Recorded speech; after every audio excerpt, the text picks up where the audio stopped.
High, আমি সব্যসাচী। আবার আমরা নিয়ে চলে এসেছি একটি নতুন অধ্যায়, যেটা হচ্ছে Newton's laws on motion. Class 11 এর যারা স্টুডেন্ট বা যারা এখন অলরেডি ক্লাস 12 এ গেছো, তারা অলরেডি তো জেনেছো যে এই চ্যাপ্টারটা পড়েছো, কি কি করতে হয় সেটাও জানো। এবং যারা অলরেডি 11 এ আছো, তারাও এই চ্যাপ্টারটার সঙ্গে মোটামুটি বই যারা একটু ঘাটাঘাটি করেছো অলরেডি পরিচিত। প্রচুর পুলি প্রবলেম দেখি আমরা, ব্লকের প্রবলেম দেখি, ইনক্লাইন্ড প্লেনে টেনশনের প্রবলেম দেখি, অনেক কিছু আমরা দেখি। সেটা সবটাই হচ্ছে এই চ্যাপ্টার থেকে আমাদের শুরু। এর আগে আমরা যে চ্যাপ্টার গুলো পড়ে এসেছি সেটা হচ্ছে আমাদের ভেক্টর পড়েছি আমরা, ইউনিট অ্যান্ড ডাইমেনশন আমরা পড়েছি, motion in a plane or straight line আমরা পড়েছি। মানে আমরা কাইনেমেটিক্স পোর্শনটা পড়ে এসেছি, যেখানে মূলত কোন একটি বস্তু যার ধরো প্রাথমিক একটা গতি আছে ইউ, ইনিশিয়াল একটা ভেলোসিটি, সেটার ভেলোসিটি ইনক্রিজ হচ্ছে, অ্যাক্সিলারেশনের কথা আমরা পড়েছি। এগুলো হচ্ছে বেসিক্যালি এফেক্ট, মানে এর পেছনে কোনো একটা রিজন আছে যার জন্য কোনো একটা বডির ভেলোসিটি ইনক্রিজ করছে বা ভেলোসিটি ডিক্রিজ করছে, বা বডিটা ওর যে স্টেট, এখন যে স্টেট, মানে ধরো বডিটা আইদার মুভ করছে বা বডিটা রেস্ট কন্ডিশনে আছে, মানে মোশন বা রেস্ট। এইখানে বডিটার যে এই যে স্টেটের চেঞ্জ হয়, তার পেছনের রিজনটা কি, কজটা কি, সেটা আমরা এখনো জানার চেষ্টা করি। আমরা শুধুমাত্র এফেক্টটাকে নিয়েই পড়েছি এই আগের চ্যাপ্টার গুলোতে। নিউটনস লজ অ্যান্ড মোশন, এখানে মূলত আমাদের হচ্ছে এই কজ এন্ড এফেক্ট দুটোকে নিয়ে আমাদের পড়তে হবে। ঠিক আছে, তো নিউটনস শুরু করা যাক চ্যাপ্টারটা।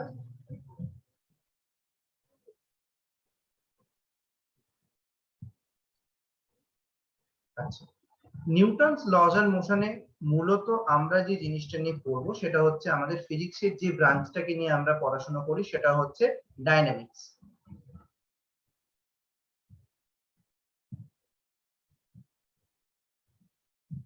এখানে মূলত বডির যে রেস্ট থেকে মোশনে একটা বডির স্টেট চেঞ্জ হচ্ছে, বা বডিটা মোশন থেকে রেস্ট কন্ডিশনে যাচ্ছে, যে স্টেট চেঞ্জ হচ্ছে, এর পেছনের মূলত কজ এন্ড এফেক্ট দুটোকে নিয়ে আমাদের এখানে পড়তে হবে ডাইনামিক্সে। কজ এন্ড এফেক্ট দুটোই মূলত আমরা এই নিউটনস এই চ্যাপ্টারটাতে আমরা স্টাডি করব। আমার এই ভিডিওটা হচ্ছে basic introductory video Newton's laws and মোশনের। আমরা খুব ছোট ছোট ছোট ছোট করে খুব ডিটেইলে কভার করব ভিডিওগুলো। মূলত যখন আমি কনসেপ্ট ক্লিয়ারেন্স এই যে জায়গাগুলো পড়াবো, সেখানে আমি মূলত নিউমেরিক্যাল নিয়ে খুব একটা বেশি ডিসকাস করব না। প্রত্যেকটা পোর্শন শেষ হয়ে যাওয়ার পরে একটা করে সেপারেট ভিডিও থাকবে, যে ভিডিওগুলোতে আমি সমস্ত ইম্পর্টেন্ট নিউমেরিক্যাল এবং তার যে প্রিভিয়াস ইয়ারে আসা যে কোয়েশ্চেন গুলো আছে সেগুলোকে নিয়ে আমি ডিসকাস করব, নিট এবং জেই উভয়ের জন্য। তাহলে যারা এখনো অবধি শুধু ভিডিওটা বসে দেখছো, তারা শুধু না দেখে খাতা এবং পেন দুটোকে নিয়ে রেডি হয়ে যাও এবং ভিডিওটা দেখে নোট তৈরি করতে শুরু করো। তো কজ এন্ড এফেক্ট এটা নিয়ে করব এই চ্যাপ্টারে। নিউটনস লজ অন মোশনে যে মূলত যে জিনিসটাকে নিয়ে আমরা স্টাডি করব সেটা হচ্ছে আমাদের ফোর্স। এই ফোর্স কত রকমের হয়? ফোর্সকে আমরা মূলত দুটো ভাগে ভাগ করি। একটা হচ্ছে আমাদের নন contact force,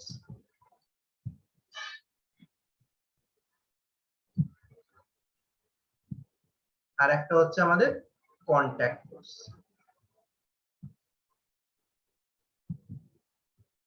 non contact force কোনগুলো?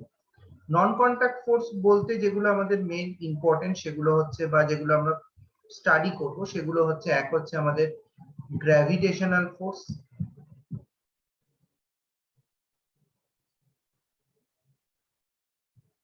সেকেন্ড আমাদের যেটা ইম্পর্টেন্ট সেটা হচ্ছে ইলেকট্রোস্ট্যাটিক ফোর্স,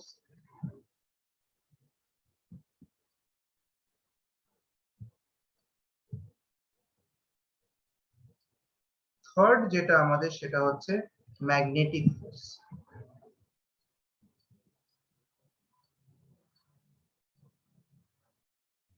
এর মধ্যে গ্র্যাভিটেশনাল ফোর্স এই যে চ্যাপ্টারটাই দেখবে আছে একটা পুরো একটা ডিফারেন্ট চ্যাপ্টারই আমাদের আছে, সেটা হচ্ছে গ্র্যাভিটেশন বই। এটা আমরা ক্লাস 11 এ আমরা স্টাডি করব। এরপরে যেটা ইলেকট্রোস্ট্যাটিক ফোর্স এবং ম্যাগনেটিক ফোর্স, এই দুটো আমরা মূলত ক্লাস 12 এ গিয়ে আমরা এই দুটো ফোর্স নিয়ে আমাদের ডিফারেন্ট চ্যাপ্টার আছে সেখানে আমরা পড়াশোনা করব বা আমরা পড়ব। তো গ্র্যাভিটেশনাল ফোর্স আমাদের একটা সেপারেট চ্যাপ্টারই আছে গ্র্যাভিটেশন, তা সত্ত্বেও আমরা বেসিক কিছু কনসেপ্ট এখান থেকে এখন ইন্ট্রোডাক্টরিতে দেখব। কন্ট্যাক্ট ফোর্স আমাদের কোনগুলো? কন্ট্যাক্ট ফোর্স বলতে আমরা যে ফোর্স গুলোকে মেইনলি বলবো সেগুলো হচ্ছে টেনশন,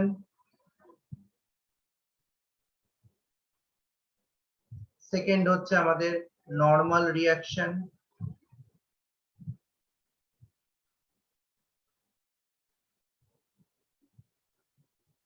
থার্ড হচ্ছে আমাদের যেটা পড়বো সেটা হচ্ছে স্প্রিং ফোর্স,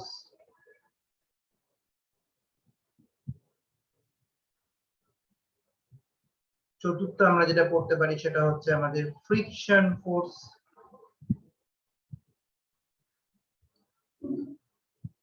আরো অনেক ফোর্স আছে, আমরা মূলত মানে লিখলে প্রচুর ফোর্স হয়ে যায়। ঠিক আছে, আমরা মূলত এই জাতীয় এই যে ফোর্স গুলো সেগুলো মূলত হচ্ছে কন্ট্যাক্ট ফোর্স। এগুলোর ব্রিফ আমরা আগে একটুখানি দেখবো যে এই ফোর্স গুলো মূলত কোন ফোর্স গুলো বা এগুলো একটা বেসিক নলেজ নেওয়ার চেষ্টা করবো। এরপরে তো ডিটেলস আমরা এগুলো ডিসকাস করবোই, একটা বেসিক নলেজ নেওয়ার আমরা এইগুলোতে চেষ্টা করব। এর মধ্যে যে স্প্রিং ফোর্স যেটা, সেই স্প্রিং ফোর্স নিয়ে খুব বেশি ডিসকাশন আমাদের নেই, জাস্ট কিছু এক্সাম্পল কিছু নিউমেরিক্যাল আমাদের আছে। বাট এই ফ্রিকশন ফোর্স, আজকে ফ্রিকশন ফোর্স সম্পর্কে কিছু জানতে পারবে না, আজকে কেন আগামী 2-3টে ভিডিও তো জানতে পারবে না। ফ্রিকশন ফোর্স একটু পরের দিকে আসবে, বাট এই চ্যাপ্টারই একটু লাস্টের দিকে আসবে। টেনশন, নরমাল রিঅ্যাকশন আমাদের প্রচুর আমরা করব, টেনশন নরমাল রিঅ্যাকশন নিয়ে নিউমেরিক্যাল কনসেপ্ট আমরা প্রচুর কিছু দেখব। তো দেখা যাক এই ইন্ডিভিজুয়াল ফোর্স গুলো নিয়ে আমরা যদি একটু ডিসকাশন করি তাহলে আমরা একটু দেখি। তবে এই যে চ্যাপ্টারটা যেটা নাম যে নিউটনস লস এন্ড মোশন, এখানে কি কি পড়া হবে? বেসিক্যালি আমাদের প্রথমে 3টে নিউটনের ল আছে, Newton first law, second law, third law. এইগুলো আমরা আগে আমাদের মানে 3টে ল আমাদের পড়তে হয়। সেই ল গুলোতে যাওয়ার আগে মূলত আমরা এই বেসিক ফোর্স গুলো সম্পর্কে যদি একটু ধারণা নিয়ে নিই, যে gravitational force, tension, normal reaction, spring force, এই জিনিসগুলো কি কি। তো গ্র্যাভিটেশনাল ফোর্স এই চ্যাপ্টার সম্পর্কে আমাদের ডিটেলস অলরেডি আমরা পরের দিকে পড়বো, জাস্ট একটা বেসিক নলেজ আমরা যদি নিই। গ্র্যাভিটেশন ফোর্সটা কি? গ্র্যাভিটেশন ফোর্স হচ্ছে আর্থ, আমি শুধু আর্থের কথাই বলছি, অন্য প্ল্যানেটের কথা এখন আমি যাচ্ছি না।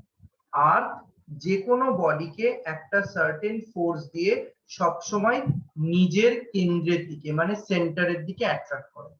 Earth always attract a body towards its center, একটা সার্টেন ফোর্স দিয়ে সবসময় সেন্টারের দিকে অ্যাট্রাক্ট করে, অলওয়েজ টুয়ার্ডস দ্য সেন্টার। সেই ফোর্সটাই হচ্ছে আমাদের গ্র্যাভিটেশন ফোর্স, যেটা হচ্ছে বডিটার ওয়েটের সঙ্গে সেম, যেটা বডিটার ওয়েটের সঙ্গে সেম হয় সবসময় গ্র্যাভিটেশনাল ফোর্স। এই গ্র্যাভিটেশন ফোর্স বা ফোর্স যেটা, এই রিলেটেড যে লটা আছে Newton's laws and laws of gravitation, সেটাও আমাদের কিন্তু নিউটনেরই দেয়া। এই লটা কি বলেছিল? লটা বলেছিল যদি দুটো ধরো মাস আছে, এই হচ্ছে একটা মাস m1, এই হচ্ছে আর একটা মাস আমাদের m2, যদি দুটো মাসের সেন্টারের মধ্যে ডিসটেন্স আমাদের যদি ধরো r হয়, rটা কি? r is the center distance between the center of the two masses, তাহলে এই দুটো বডির মধ্যে সবসময়তে একটা অ্যাট্রাকটিভ ফোর্স অ্যাক্ট করবে। আমরা নিউটনস এর ল থেকে সেই ফোর্সটার ভ্যালু বলতে পারি F will be directly proportional to the product of the masses divided by the square of the distance between the masses। যদি আমরা এটাকে প্রপোর্শনাল সাইনটাকে তুলে দিই একটা, তাহলে কনস্ট্যান্ট দিয়ে মাল্টিপ্লাই করতে হবে, এটা হচ্ছে g m1 m2 by r²। এই g টা হচ্ছে আমাদের ইউনিভার্সাল গ্র্যাভিটেশনাল কনস্ট্যান্ট যেটা, আর এই ফোর্সটাই হচ্ছে আমাদের গ্র্যাভিটেশনাল ফোর্স। মানে এই ফোর্সটা দিয়ে যে কোনো দুটো বডি সবসময় নিজের দিকে অ্যাট্রাক্ট করছে। ঠিক আছে, তো বেসিক এইটুকু নলেজে আমরা ডিটেলসটা আমরা এখন এখানে দেখবো না, ডিটেলস আমরা এর পরে যখন আমরা গ্র্যাভিটেশন চ্যাপ্টারে পড়বো তখন এই রিলেটেড সমস্ত কিছু ডিটেলস গুলো আমরা পড়বো। তো গ্র্যাভিটেশন এই যে ফোর্সটা, এটা হচ্ছে বেসিক্যালি একটা নন কন্ট্যাক্ট ফোর্স।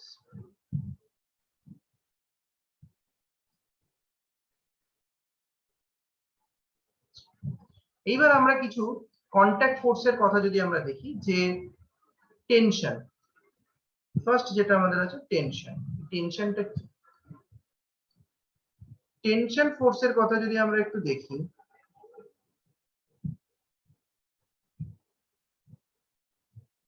টেনশন সবসময় অ্যাক্ট করে away from the point. Away from the point মানে ধরো তোমার এখানে একটা সিলিং আছে বা একটা ফিক্সড পয়েন্ট আছে, প্লেন আছে, সেখান থেকে ধরো একটা মাসকে হ্যাঙ্গিং কন্ডিশনে রেখেছো mg, বডিটার ওয়েট এটা আছে। তাহলে টেনশন কোন দিকে অ্যাক্ট করবে? টেনশন সবসময় এই যে স্ট্রিংটা আছে, স্ট্রিং এ সবসময় টেনশন অ্যাক্ট করবে। কোন দিকে অ্যাক্ট করবে? এইটা যদি পয়েন্টটা ধরি মাসটা, তাহলে আপওয়ার্ড ডাইরেকশনে টেনশনটা অ্যাক্ট করবে। Tension will act in the upward direction. Same ভাবে এই পয়েন্টটাও ফিক্সড আছে, এইখান থেকেও আরেকটা টেনশন আমাদের নিচের দিকে অ্যাক্ট করবে, but the value will be same. আমরা এখানে এই যে স্ট্রিং গুলোকে কনসিডার করি, এই স্ট্রিং গুলো সব হচ্ছে মাসলেস। মাসলেস স্ট্রিং, খুব রেয়ার কিছু নিউমেরিক্যাল আমরা পাবো অ্যাডভান্স লেভেলে, সেখানে আমাদের স্প্রিং এর এই যে স্ট্রিং এর মাসটাকে আমাদের কনসিডার করতে হয়। But most of the cases, more than 95% কেসেসে আমাদের এই যে স্ট্রিংটা প্রোভাইড করা আছে, এই স্ট্রিংটা আমাদের মাসলেস স্ট্রিং হয়। That means maximum case string will be massless.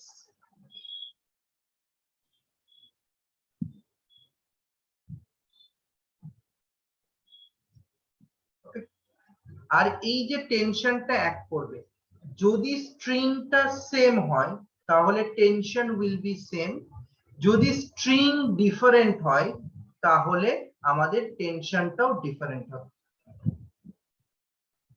Tension in same string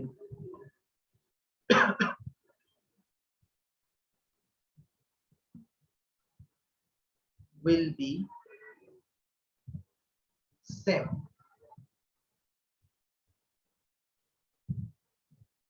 Tension will be different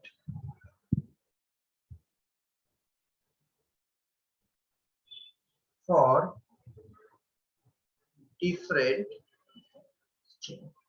মানে স্ট্রিংটা যদি চেঞ্জ হয়ে যায় তাহলে টেনশনের ভ্যালুটাও চেঞ্জ হয়ে যাবে, বাট যদি স্ট্রিংটা সেম থাকে তাহলে টেনশনের ভ্যালুটাও কিন্তু আমাদের সেমই থাকবে। এইবার টেনশন কোন দিকে অ্যাক্ট করে? টেনশন সবসময় অ্যাক্ট করবে অ্যাওয়ে ফ্রম দ্য পয়েন্ট, মানে যে পয়েন্টের উপরে তুমি টেনশনটাকে ফাইন্ড আউট করছো সেই পয়েন্ট থেকে সবসময় অ্যাওয়ে, সবসময় টুয়ার্ডস, মানে এই যে ধরো বডিটার উপরে আমরা নিচ্ছি, তার মানে টেনশন কোন দিকে অ্যাক্ট করবে? Away from the body, away from the body. এই পয়েন্টে যদি আমি টেনশন কনসিডার করি তার মানে কি হবে? Away from the point, away from the point. তার মানে টেনশন always act away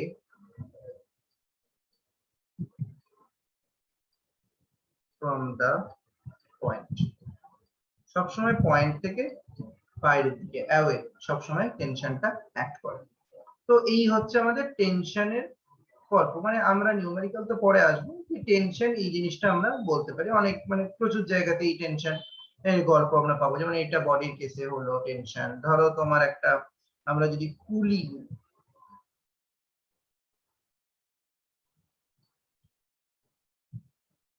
পুলি আমাদের প্রচুর পুলি আমাদের দেখতে হবে, এরপরে আমরা প্রচুর পুলি নিউমেরিক্যাল করব।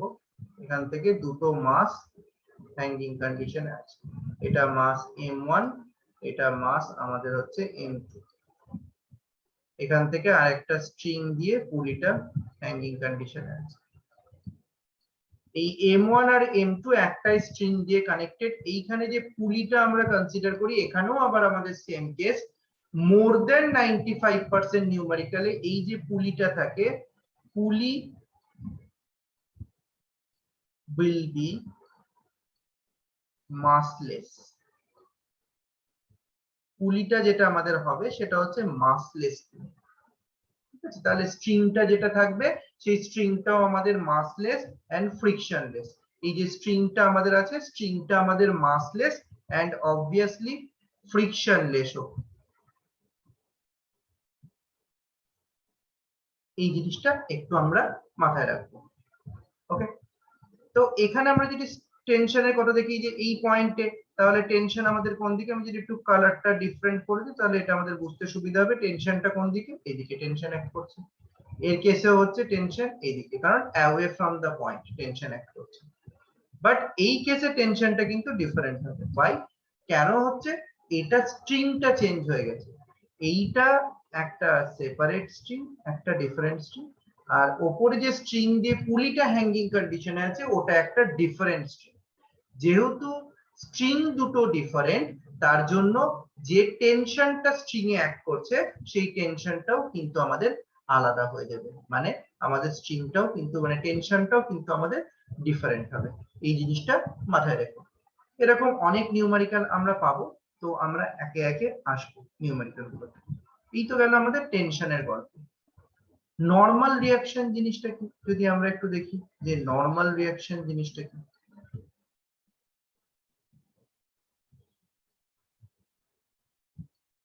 Normal reaction,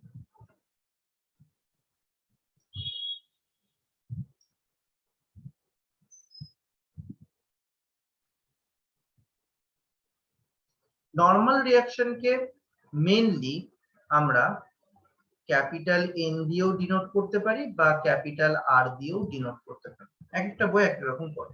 reaction ফোর্সকে capital N বা ক্যাপিটাল আর, মেইনলি আমরা এখানে ক্যাপিটাল এন দিয়ে ডিনোট করব নর্মাল রিঅ্যাকশন। নর্মাল রিঅ্যাকশন কোনগুলো আমরা বলতে পারি? ধরো এখানে একটা সারফেস আছে, এই সারফেসের উপরে একটা বডি ধরো, বডির মাস হচ্ছে যদি ক্যাপিটাল এম হয় তাহলে বডিটার ওয়েটটা কি করবে, নিচের দিকে অ্যাক্ট করবে এমজি। আর এই যে সারফেসটা আছে, সারফেসটা বডির উপরে একটা নর্মাল রিঅ্যাকশন দেবে। ঠিক অপোজিট একটা ফোর্স সারফেস বডিটার, তার মানে কি করছে, এই বডিটা সারফেসের উপরে একটা রিঅ্যাকশন ফোর্স দিচ্ছে, আর সারফেস বডিটার উপরে আপওয়ার্ড ডাইরেকশনে একটা নর্মাল রিঅ্যাকশন দিচ্ছে। এইটাই হচ্ছে, এই যে রিঅ্যাকশনটা যেটা দিচ্ছে সেটা হচ্ছে নর্মাল রিঅ্যাকশন। এই রিঅ্যাকশন ফোর্সটা সবসময় সারফেসের সাথে পারপেন্ডিকুলার হবে। দিস রিঅ্যাকশন ফোর্স মানে normal reaction will be perpendicular to the surface always. Normal reaction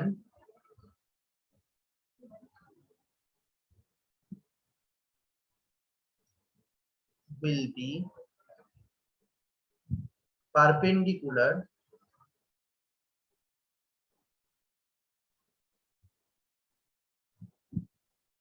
to the surface. সারফেসের সাথে সবসময় পারপেন্ডিকুলার।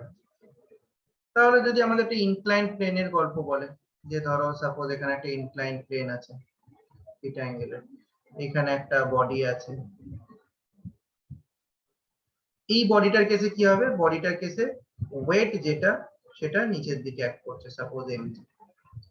তাহলে নর্মাল রিঅ্যাকশন কি হবে, সারফেস তো এটা সারফেসের সাথে পারপেন্ডিকুলার, তার মানে নর্মাল রিঅ্যাকশন যেটা হবে, normal reaction will act in this direction. Normal reaction সব সময় সারফেসের সাথে পারপেন্ডিকুলার হবে। নর্মাল রিঅ্যাকশন সব সময় সারফেসের সাথে পারপেন্ডিকুলার। তুমি ধরো একটা কার্ভ সারফেস নিয়েছো, একটা বডি যদি এইখানে থাকে সারফেসটার উপরে, নর্মাল রিঅ্যাকশন সব সময় অ্যাক্ট করবে। নর্মাল রিয়াকশন সবসময় সারফেসের সাথে পারপেন্ডিকুলার হবে, এই জিনিসটা কিন্তু একটু মাথায় রেখো। সারফেস যেমনই হবে নর্মাল রিয়াকশন সবসময় পারপেন্ডিকুলার হবে। ধরো একটা তোমাকে ওয়াল আছে, ধরো একটা ওয়াল আছে, তোমাকে বললো এই ওয়ালে একটা ধরো কোনো একটা বডিকে তুমি চেপে ধরে আছো ওয়ালে, মানে তুমি এদিক থেকে ফোর্স দিয়ে বডিটাকে ওয়ালে চেপে ধরে আছো, তাহলে নর্মাল রিয়াকশন কোন দিকে অ্যাক্ট করবে? ওয়াল বডির ওপরে পারপেন্ডিকুলারলি নর্মাল রিয়াকশন দেবে। ওয়াল বডির ওপরে পারপেন্ডিকুলারলি, সবসময় নর্মাল রিয়াকশন সারফেসের সাথে পারপেন্ডিকুলার হয়, নর্মাল রিয়াকশন সারফেসের সাথে নর্মাল হয়। কি বললাম আমার সঙ্গে সঙ্গে বলে নাও, নর্মাল রিয়াকশন সারফেসের সাথে নর্মাল হবে বা পারপেন্ডিকুলার হবে সবসময়, যেরকমই সারফেস হবে তার সঙ্গে কিন্তু সবসময় পারপেন্ডিকুলার হবে। এটা হচ্ছে আমাদের নর্মাল রিয়াকশনের কথা। তো টেনশন দেখলাম, নর্মাল রিয়াকশন আমরা দেখলাম, এই জিনিসগুলো আমাদের থাকে। স্প্রিং ফোর্স, ফ্রিকশন ফোর্স আমরা এগুলো পরে দেখছি। আমাদের এই নিউটনস লজ অফ মোশন পড়তে গিয়ে আমাদের আরো একটা জিনিস পড়তে হবে, সেটা হচ্ছে আমাদের ফ্রি বডি ডায়াগ্রাম। আমাদের সব নিউমেরিক্যালে ফ্রি বডি ডায়াগ্রাম। মাস্টারমশাইরা একটা খুব কথা বলে, যে স্টুডেন্ট ফ্রি বডি ডায়াগ্রাম খুব ভালোভাবে বুঝতে পারবে, মানে যার কনসেপ্ট ক্লিয়ার থাকে বা যে খুব সহজে ফ্রি বডি ডায়াগ্রাম সলভ করতে পারবে বা ইকুয়েশন লিখতে পারবে, তার কাছে নিউটনস লজ অ্যান্ড মোশনের কোনো নিউমেরিক্যালি কখনো খুব একটা সমস্যা তৈরি করবে না। কি বললাম? তার মানে ফ্রি বডি ডায়াগ্রাম আমাদের ভালো করে বুঝতে হবে, শিখতে হবে এবং এট দ্য এন্ড প্র্যাকটিস করতে হবে। তাহলে ফ্রি বডি ডায়াগ্রামকে জিনিসটা কি সেটা আমরা একটু দেখি। Free body diagram,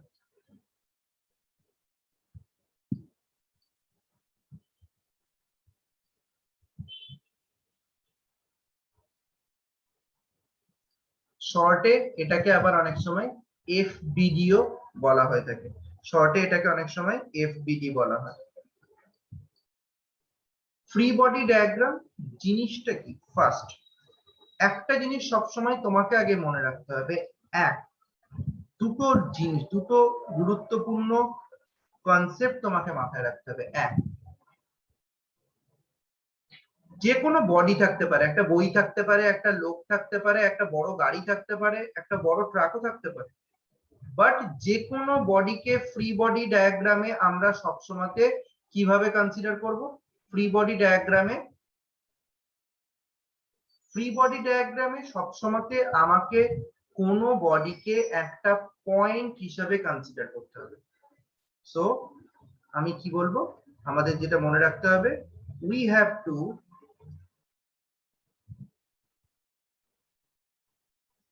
consider a body as a point. বডিটা যাই হোক, যত বড়ই হোক, যে সাইজেরই হোক, আমি ওটাকে একটা পয়েন্ট হিসাবে কনসিডার করব। সেকেন্ড,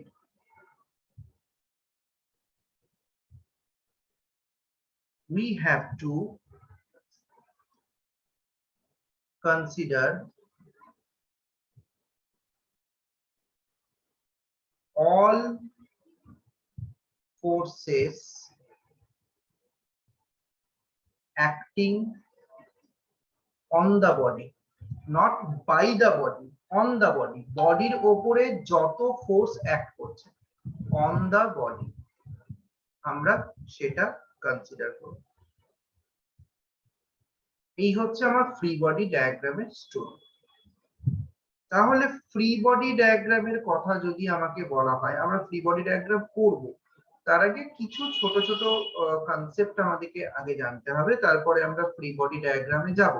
ডেফিনেটলি আমরা ফ্রি বডি ডায়াগ্রামটা করব। তো একটু দেখি যে ফ্রি বডি ডায়াগ্রামে একটা দুটো করে আমি দেখাই যে ফ্রি বডি ডায়াগ্রামের কেসে আমরা কি করতে পারি। যেমন ধরো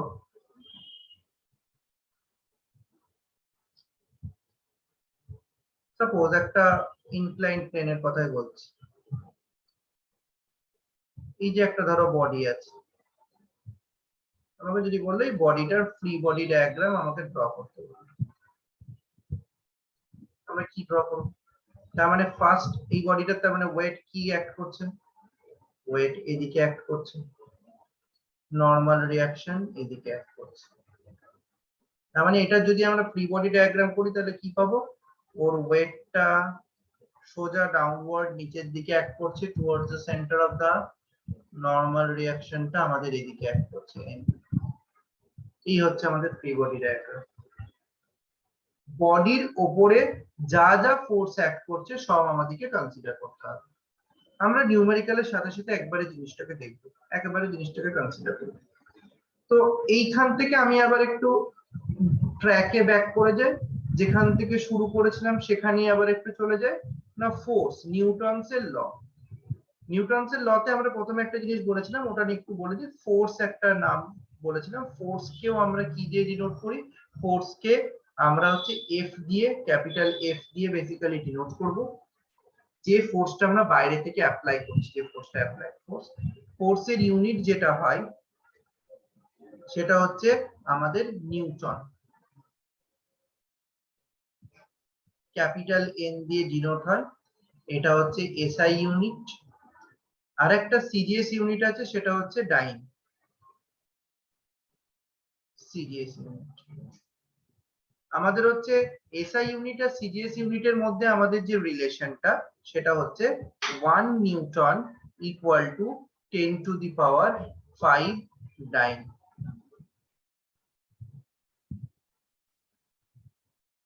নিউটনের ডাইমেনশনাল ফর্মুলা বা ফোর্সের ডাইমেনশনাল ফর্মুলা আমরা একটু পরে করব, এখন না, পরে করব।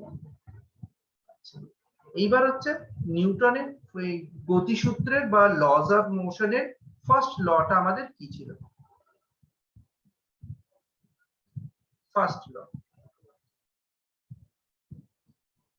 ফার্স্ট ল এর ম্যাথমেটিক্যাল স্টোরিতে যদি আমি আগে যাই, ম্যাথমেটিক্যাল স্টোরি এটাই বলছে যে কোনো একটা বডির ওপরে যদি নেট ফোর্স 0 হয়, নেট ফোর্স 0 মানে যদি এফ নেট, বডিটার ওপরে টোটাল যা ফোর্স অ্যাক্ট করছে, একটা দুটো চারটে পাঁচটা 10টা 15টা যত কিছু ফোর্স অ্যাক্ট করতে পারে, বাট সবকটা ফোর্সের ভেক্টর সামেশন যদি 0 হয়, মানে নেট ফোর্স যদি 0 হয়, তাহলে বডিটার অ্যাক্সিলারেশনও আমাদের কিন্তু 0 হবে। বডিটার যদি নেট ফোর্স 0 হয় তাহলে বডিটার অ্যাক্সিলারেশনও আমাদের কিন্তু 0 হবে। বডিটার অ্যাক্সিলারেশন যদি 0 হয় তাহলে আমরা কনক্লুশন কি করতে পারবো, আমরা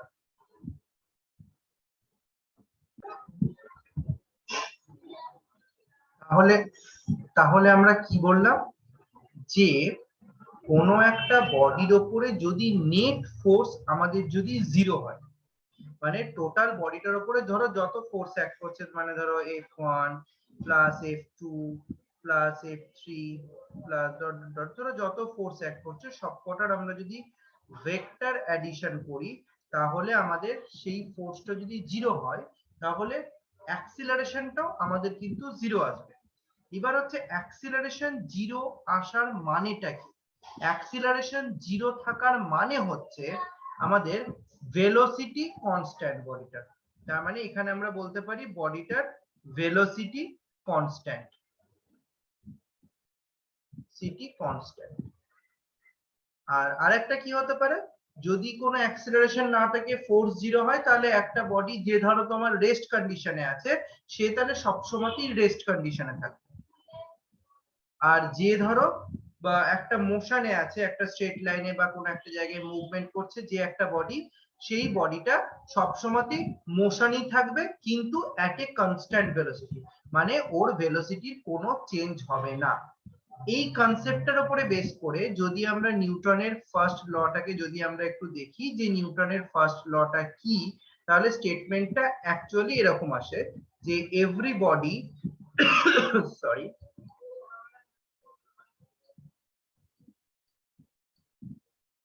continuous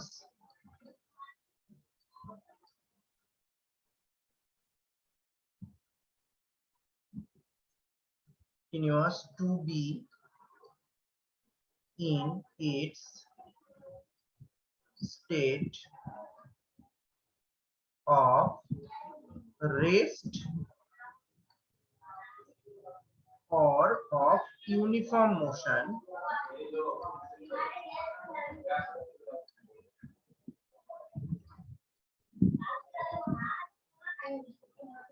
in a straight line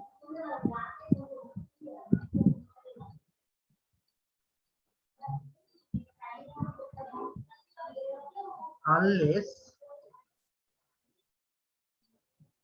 the body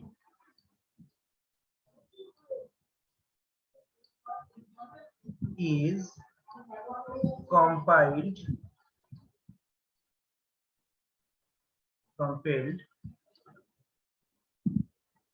to change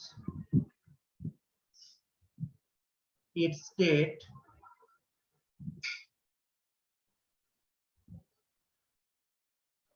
by a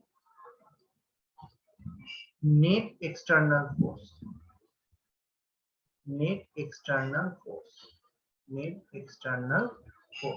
তাহলে এইটা হচ্ছে আমাদের নিউটনের ফার্স্ট ল। ওকে, নিউটনের ফার্স্ট ল তাহলে কি বলছে, everybody continuous to be in it state of rest or of motion, মানে বডিটা যে ধরো রেস্ট বা ইউনিফর্ম মোশনে আছে সেটা যে স্টেটে আছে, মানে আইদার ও যদি রেস্টে থাকে তাহলে রেস্ট, যদি মোশনে থাকে তাহলে মোশন, তাহলে সেইটা ও কন্টিনিউ করবে আনটিল এন্ড আনলেস ওই বডিটার উপরে যদি এক্সটার্নাল কোনো নেট ফোর্স অ্যাক্ট না করে। যদি এক্সটার্নাল নেট ফোর্স যদি জিরো হয় তাহলে যে বডিটা রেস্ট কন্ডিশনে আছে সে রেস্ট কন্ডিশনে থাকবে, যে ইউনিফর্ম মোশনে আছে সেই ইউনিফর্ম মোশন মানে একটা কনস্ট্যান্ট ভেলোসিটিতে কন্টিনিউয়াসলি মুভ করবে। নিউটনের ফার্স্ট ল থেকে আমরা যে কনসেপ্টটা পাই, মানে যে কনসেপ্টটা নিউটনের ফার্স্ট ল থেকে আসে, that is the concept of inertia. ইনার্শিয়ার কনসেপ্টটা আমাদের আসে নিউটনের ফার্স্ট ল থেকে। এইটা আমাদের কিন্তু এমসিকিউ কোশ্চেন হয়, নিউটনের ফার্স্ট ল কোন ওয়ার্ড মানে কোন কনসেপ্টটার সাথে রিলেটেড, বা ইনার্শিয়ার কনসেপ্ট আমরা নিউটনের কোন ল থেকে পাই। ইনার্শিয়ার কনসেপ্ট যেটা আমাদের আসে সেটা হচ্ছে basically from the Newton first law থেকে আমাদের কিন্তু ইনার্শিয়ার কনসেপ্টটা আমরা কিন্তু পেই। এই হচ্ছে ব্যাপার। এইবার এই যে এফ নেটের গল্পটা আমরা বলছি যে এফ নেট ফোর্স জিরো, এইটা মানে কি? এইটা মানে হচ্ছে কোন একটা বডির উপরে নেট ফোর্স জিরো বলতে আমরা যেটা বলবো যে বডিটা ইকুইলিব্রিয়ামে আছে, মানে বডিটার কোন রকম কোনো মুভমেন্ট হচ্ছে না, রেস্ট মানে একদম ইকুইলিব্রিয়াম কন্ডিশনে আছে। মানে নেট ফোর্স যদি বডিটার উপর জিরো হয়, মানে টোটাল যা ফোর্স অ্যাক্ট করছে সবগুলোর ভেক্টর সামেশন যদি আমাদের জিরো আসে, এটার মানে হচ্ছে বডিটা ইকুইলিব্রিয়াম কন্ডিশনে আছে। এখান থেকে আমাদের বেশ কিছু নিউমেরিক্যাল হয়, আমরা যদি একটু দেখার চেষ্টা করি।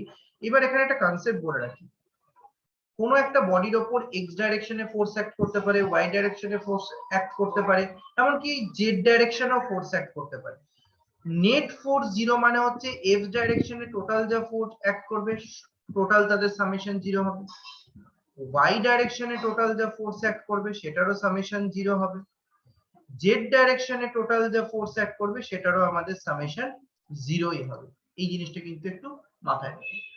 এবার যদি ধরো আমাকে একটা কোয়েশ্চেন দিল, সাপোজ আমরা একটু ইজি কোয়েশ্চেন গুলো আগে একটু দেখে নিই। সাপোজ আমাকে একটা কোয়েশ্চেন দিল,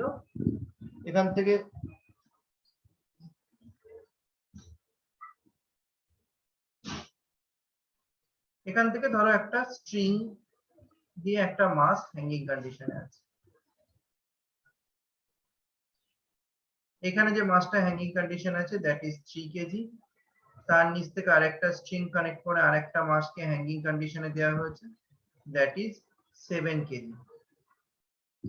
আমাকে বলেছে ফাইন্ড আউট করতে হবে tension in both string, find out the tension in both string।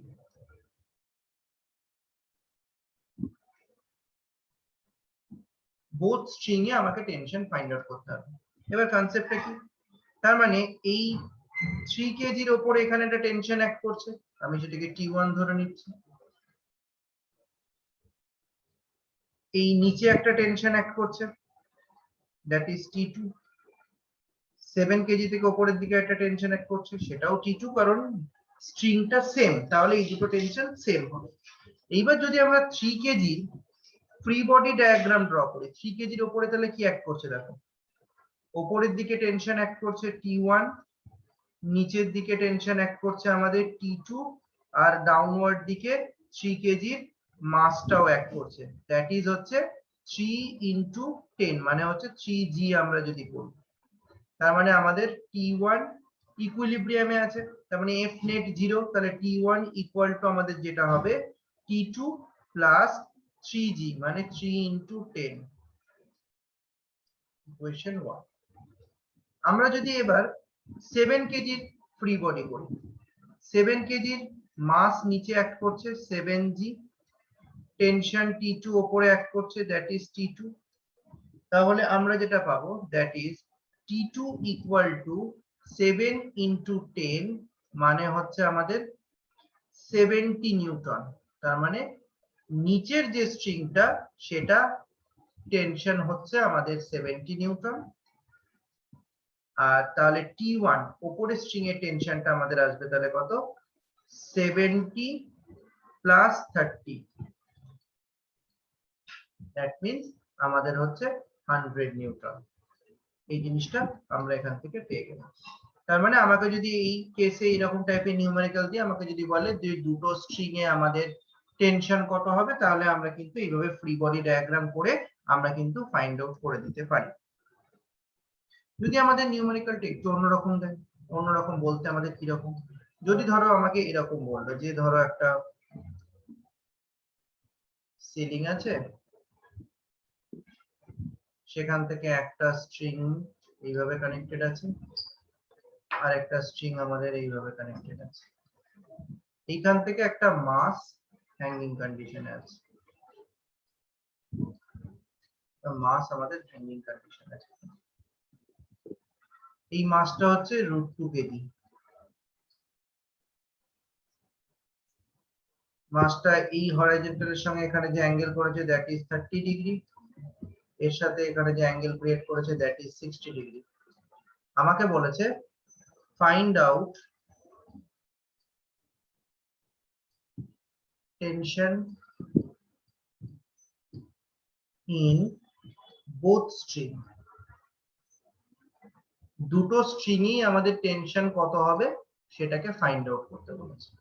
তাহলে এইখানে টেনশন যেটা অ্যাক্ট করছে এইদিকে T1, সেম T1, এটা যেটা টেনশন অ্যাক্ট করছে সেটা হচ্ছে T2, সাপোজ এটা হচ্ছে আমাদের T2।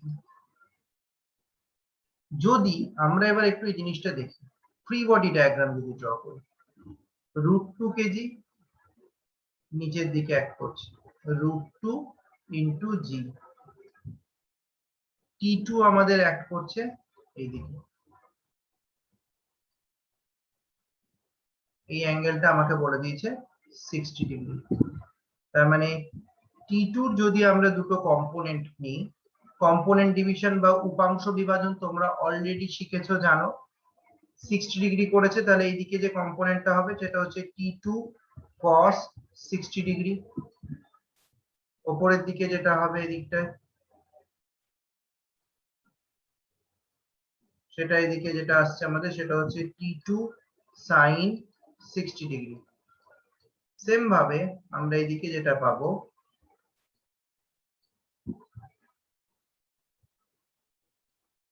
এদিকে যেটা অ্যাক্ট করছে সেটা হচ্ছে আমাদের T1, এই অ্যাঙ্গেলটা হচ্ছে আমাদের 30 ডিগ্রি, তাহলে এটা আমাদের হবে T1 cos 30 ডিগ্রি। উপরের দিকে যেটা আমরা পাবো সেম ভাবে এদিকটা আমরা যেটা পাবো সেটা হচ্ছে T2 T1 sin 30 degree.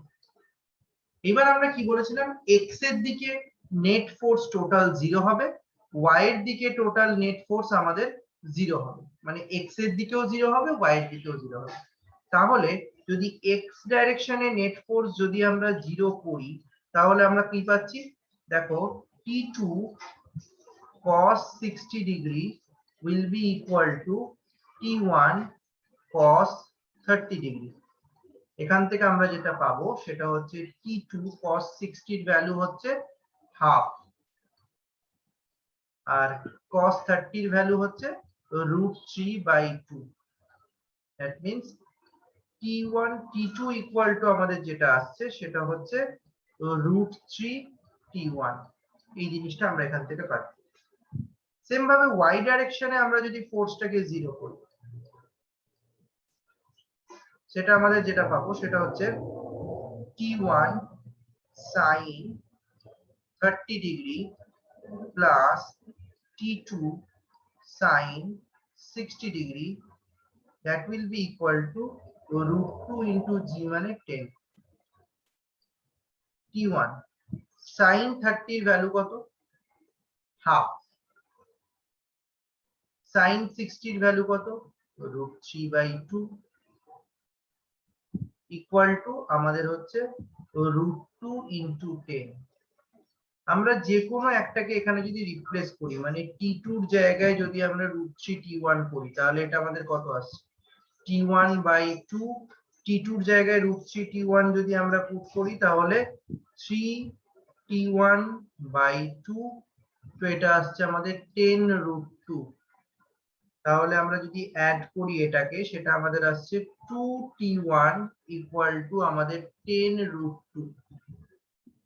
T1 equal to আমাদের যেটা আসবে সেটা হচ্ছে 5√2 নিউটন।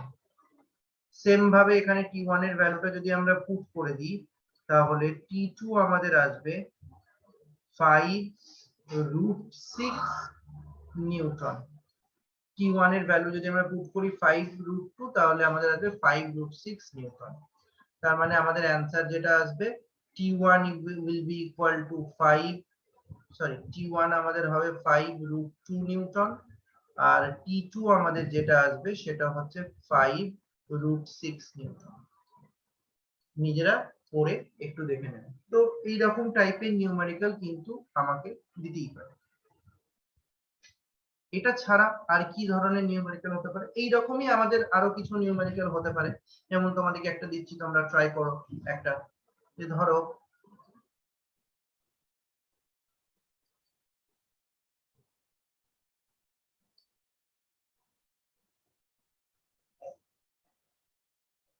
বডি আছে, এখান থেকে বডিটার একটা সাপোর্ট আছে।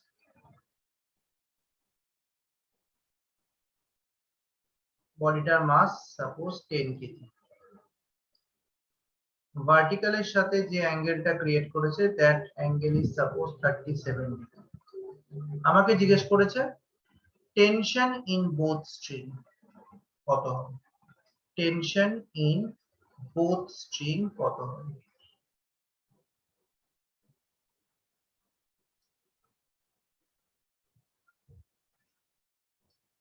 দিস ওয়ান, তাহলে আমাদের এটা হচ্ছে T1, এদিকে যেটা আছে সেটা হচ্ছে আমাদের T2। তার মানে আমরা যদি ফ্রি বডি ডায়াগ্রাম ড্র করি তাহলে 10 কেজি মাস নিচের দিকে অ্যাক্ট করছে, দ্যাট মিন্স 10 জি। T2 এদিকে অ্যাক্ট করছে, that will be T2। T1 আমাদের অ্যাক্ট করছে এদিকে। This angle is suppose 37 degree. তাহলে আমরা যদি করি তাহলে এটাও আমাদের 37 ডিগ্রি। তার মানে T1 এর যদি দুটো আমরা কম্পোনেন্ট নিই তাহলে এটা আমাদের 37 ডিগ্রি, তাহলে এই দিকে আমাদের হচ্ছে কত? T1 cos 37 ডিগ্রি, আর এই দিকে আমাদের যেটা পাবো that will be T1 sin 37 degree. তাহলে তাই যদি আমরা করি তাহলে আমরা এখানে যেটা পাবো একটু দেখো, যদি সেম ভাবে আবার আমরা করি, এবার cos 37 এর ভ্যালু নিশ্চয়ই জানো যে আমাদের যেটা হয় 3, 4, 5। এই অ্যাঙ্গেলটা যদি 37 ডিগ্রি হয় তাহলে sin 37 ডিগ্রি ইকুয়াল টু আমাদের আসবে 3/5, cos 37 ডিগ্রি ইকুয়াল টু আমাদের আসবে 4/5। তাহলে আমরা যদি x এর দিকে যদি আমরা 0 করি, x নেটটাকে যদি 0 করি, তাহলে t2 will be equal to t1 sin 37 degree. তাহলে sin 37 এর ভ্যালু হচ্ছে 3/5। First equation. সেকেন্ড কেসে আমরা যেটা পাচ্ছি সেটা দেখো, t1 cos 37 degree will be equal to 10g, মানে 10 into 10 মানে 100। তাহলে t1 cos 37 এর ভ্যালু 4/5 আসছে 100। তাহলে t1 will be equal to 5 into 100 divided by 4. That means আমাদের আসছে 125 নিউটন। তাহলে t1 কত আসছে? t1 তার মানে সরি t2 তার মানে আমাদের আসছে t1 125 into 3/5, 25, that means 3 into 25 মানে 75 নিউটন। তার মানে আমাদের অ্যানসার হবে t1 হচ্ছে 75 নিউটন, t2 হচ্ছে আমাদের 125 নিউটন। এই ধরনের অঙ্কগুলো মোটামুটি আমাদের ইকুইলিব্রিয়ামের কনসেপ্ট থেকে হতে পারে। আমরা আরো অঙ্ক করব। আজকের যে ভিডিওটা ছিল সেটা হচ্ছে মূলত নিউটনস লজ অফ মোশনের একদম ইন্ট্রোডাক্টরি ভিডিও। আজকে আমরা ডিসকাস করলাম ফার্স্ট ল, ফোর্সের concept, net force. First law এর কেসে নেট ফোর্স অ্যাক্সিলারেশন কেন 0 হয়, নেট ফোর্স 0 কনসেপ্ট, সেখান থেকে ইকুইলিব্রিয়ামের কনসেপ্ট আমরা বেসিক একটা ডিসকাস করলাম।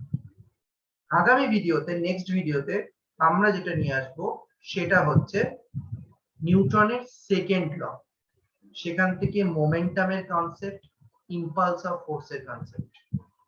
ওকে, আজকের জন্য এটুকু। ভালো করে দেখে নাও, প্র্যাকটিস করে নাও। খুব শীঘ্রই আমরা দ্বিতীয় ভিডিওটা নিয়ে আসবো। Thank you, good night.